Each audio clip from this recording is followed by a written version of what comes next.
თითქოს ახლა გაახსენდა ამ თავრობას, რომ ასეთი გადინება რო ხდება ადამიანების ხო, შრომით ემიგრაციაზე, რომ ეს სინამდვილეში კარგი არ არის, ხო? ეს არის სინამდვილეში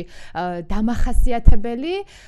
ძალიან ღარიბი ეკონომიკებისთვის, ხო? ის რომ ჩვენ შრომით ბაზარზე უკვე ბოლო რამდენიმე წელია მართლა დეფიციტი იქმნება შრომითი რესურსის, ხო? ეს ნამდვილად არ არის კარგი და როდესაც ჩვენ მაგალითად ვლაპარაკობთ იმაზე, რომ ვიზა ლიბერალიზაციის გაუქმებით ადამიანები დაკარგავენ აი ამ თქვათ შემოსავლის წყაროს ევროკავშირიდან, ამით არ იგულისხმება ის, რომ ეს რაღაცა კარგი ტენდენციაა, რომ ეს უნდა გაგრძელდეს, ხო? მაგრამ საქმე იმაშია, რომ იქედან გამომდინარე, რომ ამ ქვეყანაში სამწუხაროდ არაფერი ძვრა არ აქვს და პირი არ უჩანს იმას, რომ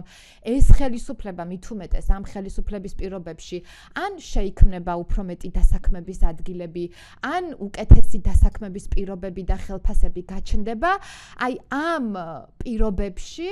ადამიანებმა გამოძებნეს საკმაოდ რთული გადაწყვეტილებაა, ხო, შრომით ემიგრაციაში წასვლა, ოჯახებთან დაშორება, ამ გადაწყვეტილებაზე წავიდნენ და აი ახლა ეს რაღაცა ეს წყაროც, აი ეს შემოსავლის წყაროც რო